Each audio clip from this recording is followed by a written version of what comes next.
All right, so it's after 8 o'clock now. So our top story at this hour that we're following, National Commissioner General Fannie Masemola is today expected to continue with evidence at the Madlanga Commission of Inquiry into allegations of criminality, political interference and corruption in the criminal justice system. Early on the show, former head of the Hawks in KwaZulu-Natal, Johan Booysen, had this to say. Let's take a listen.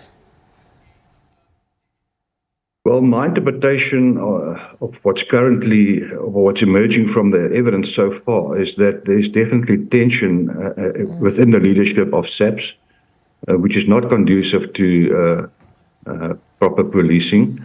And unfortunately, I don't have all the facts at my disposal. I think it remains to be seen, and I think it will be imprudent of myself to comment on the merits of what's been the evidence that has been led thus far. But what emerged from the evidence thus far is that there's definitely tension in the top echelons of SAPS leadership. Well, for that story, SABC News presenter Ayanda Nyathi, as well as SABC News reporter Canny Maphanga, of course, they're expected to bring us more on what's transpiring today at that inquiry. A very good morning to the both of you once again. We've got the National Police Commissioner, obviously, versus the Minister of Police, or the suspended Minister of Police. The trust factor, the credibility factor that's being weighed up there. Talk to us about what's transpired, perhaps also what we can expect as we edge closer to 9:30 and that commission continuing.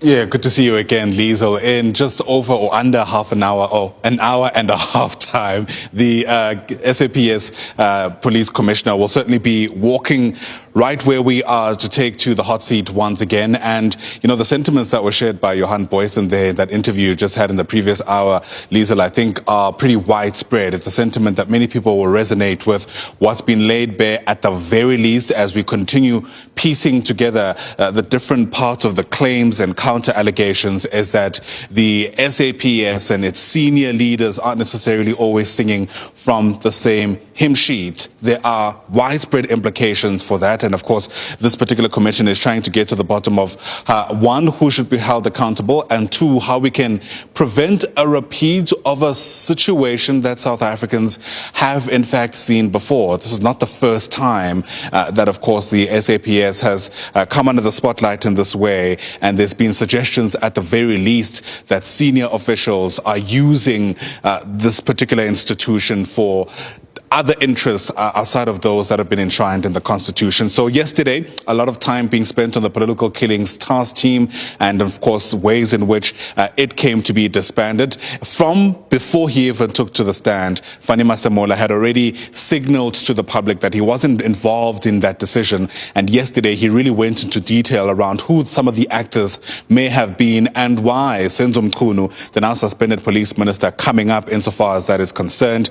And in fact, we're told at some stage a conversation might have even happened with President Cyril Ramaphosa. Fannie Masemola saying he didn't, however, get the outcome of that discussion. So day two, we anticipate that he'll go deeper into some of those details through the guidance of the evidence leaders.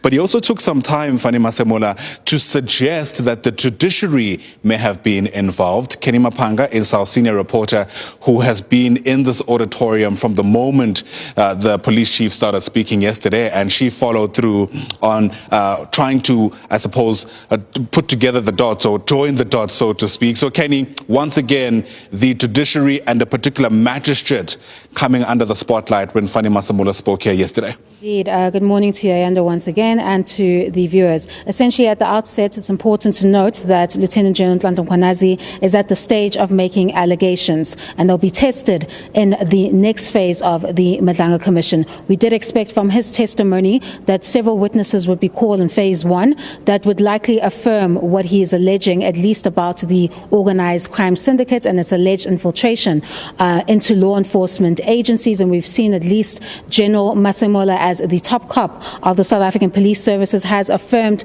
majority of the testimony relating to the PKTT, its disbandment, the powers or lack thereof that the police minister would have enjoyed or not enjoyed with respect to that. However, there seems to be an issue that appears to be unsure on both parts of Mkhwanazi and Masemola. That is the issue of the judiciary with respect to magistrates. You may remember in the evidence in chief, Mkhwanazi alleged that magistrates were were allegedly also part of this, I guess, colluded syndicate, where organized crime syndicates not only work with various areas of the criminal justice system but also the judiciary.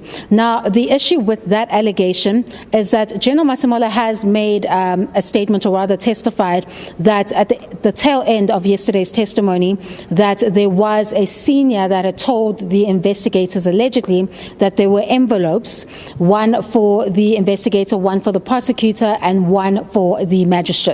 Now, he did concede that this was hearsay evidence because it was still at the investigative stage. So there are no conclusive facts regarding that particular incident. And with respect to Mkhwanazi, there's no conclusive evidence regarding that magistrate because he suspects or alleges that due to the bail condition that was given in that particular intelligence matter regarding the appointment of an individual, that the bail condition suspected that, or rather gave the suspicion that he was allegedly working with the organized crime syndicate. But we expect for them to elaborate further, or rather at least General Masemola, on this particular issue when he takes the stand at 9:30 a.m. this morning. Over to you in studio.